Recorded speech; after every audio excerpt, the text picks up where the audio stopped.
আসসালামু আলাইকুম। আজকে ভিডিও আলোচ্য বিষয়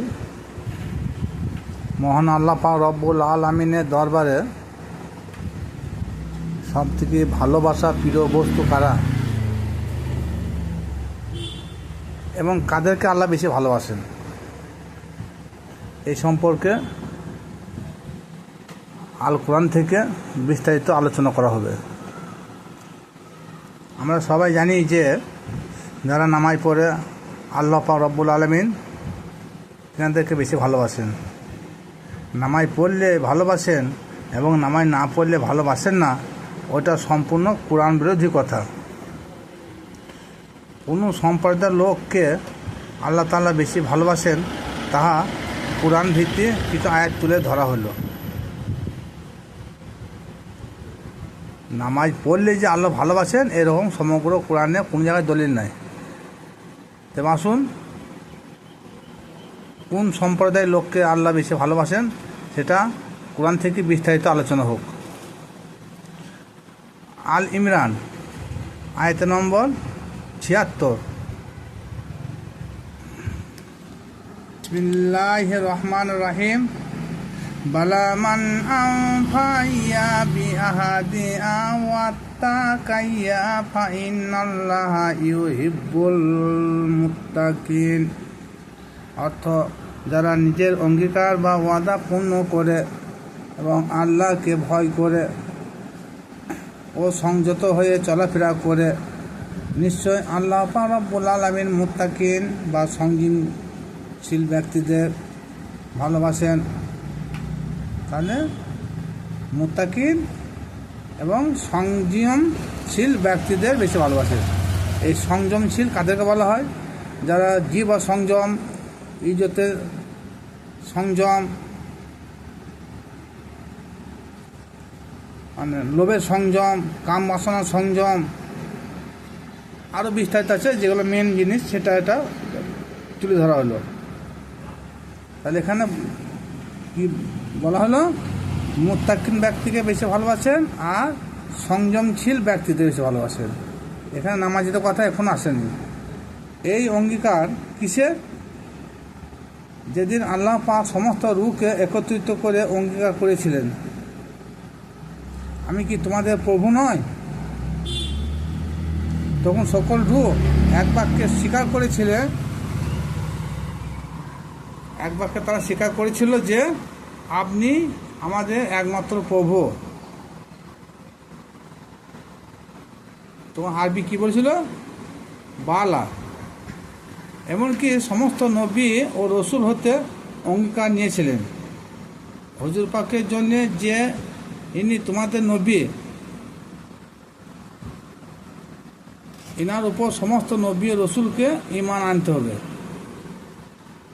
হুজুর পাক সাল্লাল্লাহু তাআলা আলাইহি সাল্লামকে এক কাতারে দাঁড় করেছিলেন আর সমস্ত নবী রসুলকে এক কাতারে দাঁড় করানো হয়েছিল। সেই দিনে আল্লাহ পাক রব্বুল আলামিন বলেছিলেন সমস্ত নবী রসুলকে যে ইনি তোমাদের সবার নবী, এর উপরে তোমাদেরকে ঈমান আনতে হবে।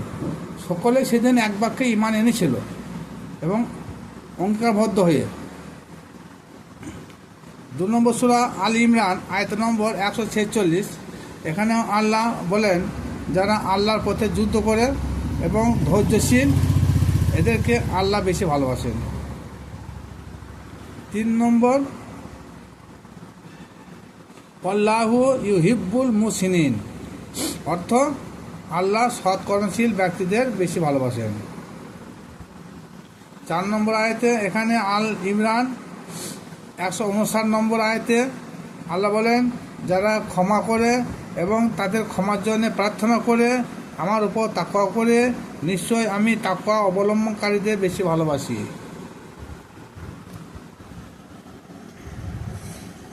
৫ নম্বর সূরা মাইদা আয়াত নম্বর ৪২।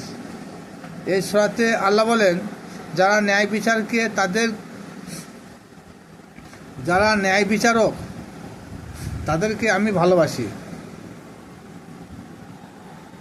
৬ নম্বর সূরা হিজরত ৯৯ নম্বর আয়াতে আল্লাহ পাক বলেন, যারা দুই দলের বিবাদ মিটিয়ে ন্যায়ের সঙ্গে যারা ফাইসালা করে, নিশ্চয়ই আল্লাহ সুবিচারকারীদেরকে বেশি ভালোবাসেন। এখানে ওপর নিচে দুটি আয়াতের তাৎপর্য হলো মানুষ মানুষের বিচার করে, এটা চিন্তার বিষয় আছে। 7 নম্বর সূরা তাওবা আয়াত নম্বর 108, ইউহিব্বুল মুত্তাহিরিন, পবিত্র অর্জনকারী ব্যক্তিকে আল্লাহ ভালোবাসেন। 8 নম্বর বাকারা, সূরা বাকারা আয়াত নম্বর 195, এখানেও আল্লাহ বলেন যারা আমার পথে ব্যয় করে এবং সৎকর্ম করে নিশ্চয় আল্লাহ সৎকর্মশীলদের বেশি ভালোবাসেন। 9 নম্বর সূরা বাকারা 258 নম্বর আয়াত, এই আয়াতে আল্লাহ পাক রব্বুল আলামিন বলেন যারা ঈমান এনেছে, দেশ ত্যাগ করেছে, ধর্মযুদ্ধ করেছে, তাদের প্রতি আল্লাহ করুণা ও ভালোবাসা আছে। 10 নম্বর যারা আল্লাহর পথে জিহাদ করে তাদেরকে আল্লাহ ভালোবাসেন।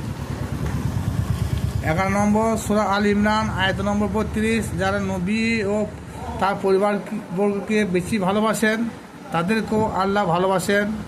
যেমন কুল ইন কুনতুম তুহিব্বুনাল্লাহ ফাত্তাবিউনি ওয়া ইউহিব্বুকুমুল্লাহ ওয়া ইয়াগফির লাকুম যুনুবাকুম আল্লাহু গফুরুর রহিম।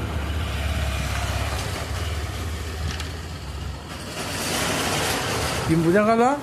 আল্লাহ পাক রব্বুল আলামিন এই আয়াতে বলছেন, তেনার হাবিবকে উদ্দেশ্য করে বলছেন, হাবিব তুমি বলে দাও যারা আল্লাহকে ভালোবাসতে চাইছে তারা যেন আগে আমার হাবিবকে বেশি ভালোবাসে, আর হাবিবকে যারা ভালোবাসে আমি আল্লাহ তাদেরকে ভালোবাসবো, তাদের সকল সাগিরা কাবিরা গুনাহ, ছোট বড় গুনাহ, আগে পেছনে গুনাহ আমি সব ক্ষমা করে দেবো। কিসের বিনিময়ে? রসুলকে ভালোবাসার বিনিময়ে। তাহলে কি বোঝা গেল যে নামাজিদেরকে আল্লাহ পাক রব্বুল আলামিন ভালোবাসেন, এই সমগ্র কোরআন খুঁজে আমি পেলাম না। তাহলে এক সম্প্রদায় আলেম কি বলেন যে নামাজ না পড়লে সে কাফের হয়ে যাবে, মুরতাদ হয়ে যাবে, শয়তান হয়ে যাবে, ইবলিস হয়ে যাবে, ইত্যাদি ইত্যাদি ফতোয়া দিয়ে থাকেন। কিন্তু সমগ্র কোরআনে এক জায়গাও আল্লাহ পাক রব্বুল আলামিন বলেন নাই যে বেনামাজিকে আমি ভালোবাসি না, এ কথা আল্লাহ পাক রব্বুল আলামিন বলেন নাই। কিন্তু নামাজিদের জন্য আল্লাহ পাক রব্বুল আলামিন সূরা মাউনে একটা ঘোষণা করেছে যে ওই মুসল্লিদের ভাগ্যে আমি অয়েল নামক জাহান্নাম লিখিয়ে রেখেছি। ওই মুসল্লি, কোন মুসল্লি? যে নামাজের মধ্যে যে গাফেল হয়ে যায়, নামাজের মধ্যে যে উদাসীন হয়ে যায়, নামাজ পড়তে পড়তে যে অন্যমনস্ক হয়ে যায়, সেই ব্যক্তির জন্য তার ভাগ্যে আল্লাহ পাক রব্বুল আলামিন হাবিয়া দুজক লিখে রেখেছে। যাই হোক, খুব সংক্ষিপ্ত আলোচনা করলাম। আল্লাহ পাক রব্বুল আলামিন কাদের ভালোবাসেন, হাদিস নয়, সম্পূর্ণ কোরআন থেকে আপনাদের সম্মুখে আয়াতগুলো তুলে ধরেছি। এখন মোবাইলের যুগ, গুগলে সার্চ করলে পেয়ে যাবেন, আয়াত নাম্বার দিয়েছি। ভিডিওটা শুনে যদি ভালো লাগে আমল করবেন।